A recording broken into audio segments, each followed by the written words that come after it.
What's up, guys? Here, Boy here, and today I got a question for you guys. Now, for the M17 series, here's you don't like the weight. Do you like the weight of the M17?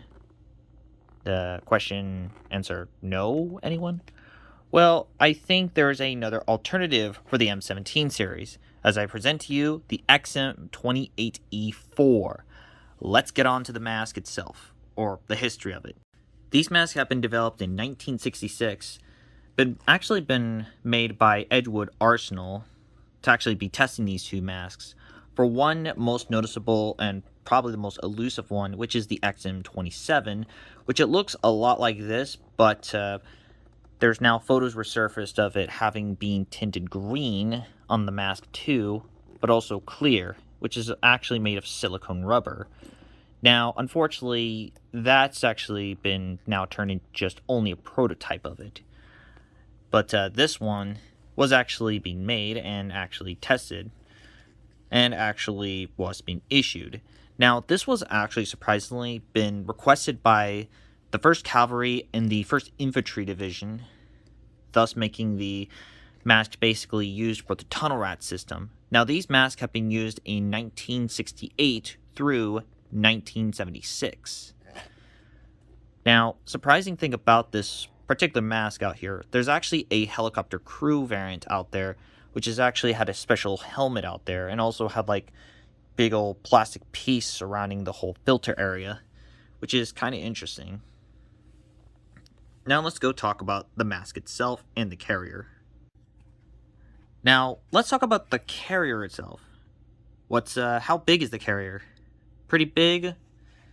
I could definitely know it would be a perfect size for it, but not like this. This is the carrier for it. But now I'm going to tell you how do you do this, how you fold. Yes, you're supposed to fold the mask in there. Now, the carrier is actually made of nylon with a rubberized piece to basically put the mask in there. Which, that's not bad, but it's pretty tiny. I mean, super tiny. Yeah, inside it, you don't really have anything inside there. There's nothing, no pockets nor anything, which is kind of a reasonable thing. Little snap-up buttons over it. Of course, have the bag and the size of it. And this one, little description on here. Let's see. Check mask for visual defects and leaks before each mission. Mask Riot Control Agent XM28E4 for use in Riot Control agents only. Yes, that's basically usage of Riots too. Riot Controls out there. This has Alice clips on there and a little like strap on there. The one I have has number 87. Interesting. And the clip itself, I think that could possibly put on basically the webbing, the harness webbing for your LC1s, which that's actually kind of cool. Now, let's talk about the mask itself. Now, the mask is interesting, to be honest here. Now, this is actually made of silicone. That's another thing. Okay, my date on this one, just like my price number, this thing is $69, and it's actually the only mask that is made from MSA. And the surprising thing about this one is there's no re-release of these. Yes, there's no re-release. Unlike the MCU's M40s, which are all made by Scott Aviation. Yeah, this one on the other hand gets nothing. Just imagine if this was made by Scott Aviation or developed by it. They're going to have like ones with this variant, ones with for putting a filter on there. I mean, crazy things out there. Of course, the design on the exhale valve is actually putting air on your neck so it actually can cool you. Since this mask is actually for tunnel rats and rat control units only, this one is kind of interesting. Now, so how do you... Now, let's talk about the head harness too. The head harness is a 6-point skull cap, which, and now let's get to, this thing is made of elastic, and of course have cotton in there. Now let's get inside of, oh yeah, so how you actually put the mask in this carrier. But, so, this is how you do with the mask. You're supposed to push it inside like a taco, like an inverted taco. And you're supposed to do it like, I don't want to break it because since these masks are pretty hard to find. Yes, this is actually supposed to be like this. And then you have to push it in there. So what's the biggest flaw out here is what's inside there. Yes, inside here, which...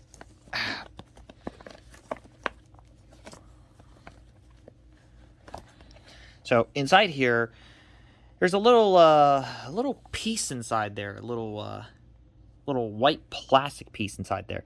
Yeah, this is actually meant to hold the mask. Problem is, it always actually keeps breaking. So finding a one without the broken piece on there is quite extremely rare. And yes. And now let's get to basically the filter out there. Now, first of all, let's take these caps off. These are pretty easy, but pretty, oh.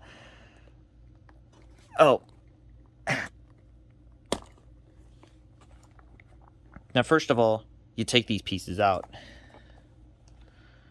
Then, now you take these little button snaps off.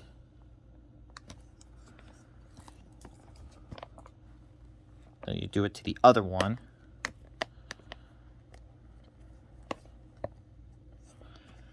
And how you do it is to actually push this little filter out.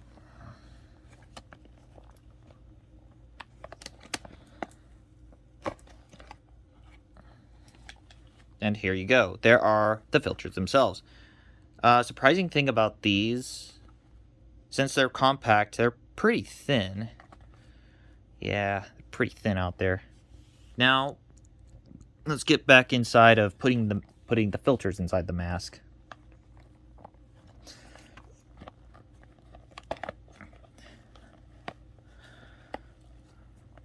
Let's get that in here. Oh wait, is it the wrong area? No, it's... I thought it was the wrong area. Make sure you line this whole thing up.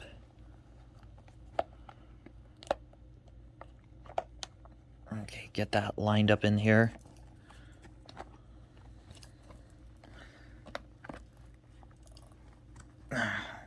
Also, make sure you get that whole line lined up in here. And then you've got that in there. Now make sure you do the same thing with this one too. With this filter too. Oh, let's see. There we go. Okay, got that in here, the filter.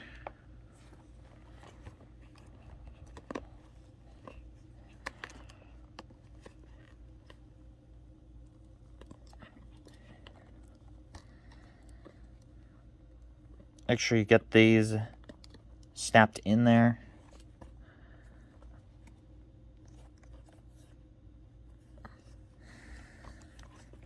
Gotta make sure you basically snap that in there too.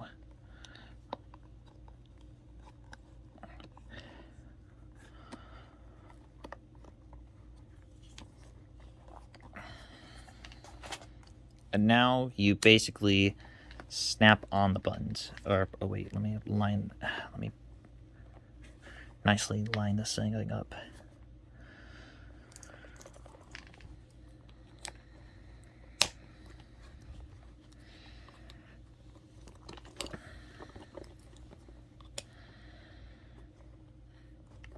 Oh,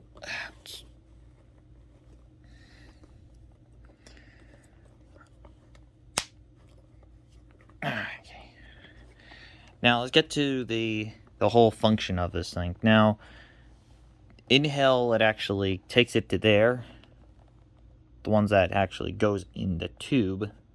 Now, I'm actually thinking it might be doing TSOT style, but it actually goes in there, inhales, and then exhales, which if you can see the tube in there. Yeah, it goes right in there and exhales out of there, like to the neck area, surprisingly. Yeah, it's actually, since you're basically going inside those tunnels, so it actually managed to cool you off with that air. Now, let's go talk about how to actually put the mask inside the carrier. Now, I'm going to do it for just the sake of this video. Now, for things like this, so you actually push it in there. Yes, you're meant to push it in there. And, oh man, I am a little afraid of actually putting this. And yes, and you're supposed to push it in there.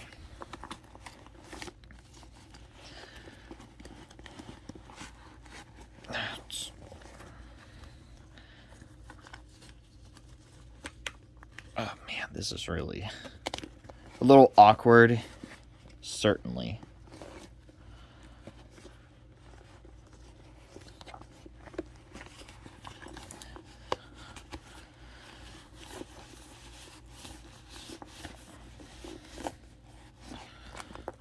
And then you actually roll it up in there. Unfortunately, I think I did it poorly, so it can't just really get in there properly, so it just have to snap on. So just pretend this was in the bag. So when you're basically put it in the mask in there, you actually basically roll it in there and then snap it on.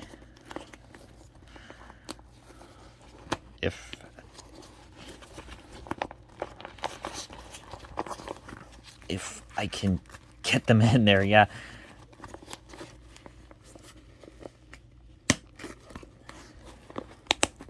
So that is how you basically put inside the mask. Now, let's go try on the mask. Let's begin.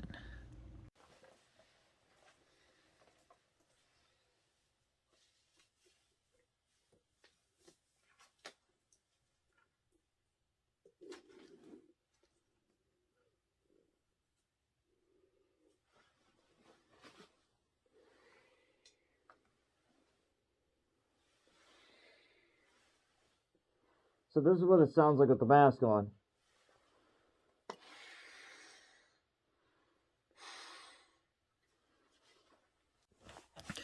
Now let's get to the pros and cons of it. Pros of it, this is pretty lightweight and very compact. And the design has actually looked pretty not bad out there. I actually thought this is pretty good. And then we get to the cons themselves. Now, the minor ones are the lack of drinking tube. But another pro that I like was the exhale valve actually goes blowing to your entire neck to basically cooling you off. But the con is, yes, let's be honest here, the carrier is way too small, and how to actually put the mask in there has actually caused so much of a problem that even the plastic part inside of it keeps breaking. And yes, of course, this is again, another cheap filtered mask. It actually has to be a pain in the neck to it. Well, not really a pain in the neck to basically get the filter out, but it is very on par with the M17. And to be honest here, this mask itself, despite all the pros and despite the cons out there, I actually like this design. I really do. But another con out there that this might be a problem out there in some cases, this thing can fall apart. Like, that might be another thing that a really bad deal out there. But yeah, the major ones have to be, can the major cons outweigh the pros? Despite any of this? Not really. I actually think it's a not bad one out there. So, the final verdict of the XM28E4. I'm going to give this, I want to say here, a 7 out of 10. It's a not bad mask, even though the design is kind of a really good one. But the cons actually did really pretty bad over it. Well, that wraps up the XM28E4. I'm Boy, and I'm signing out. Preparing for another video, maybe a recent gas mask or an old one. Who knows?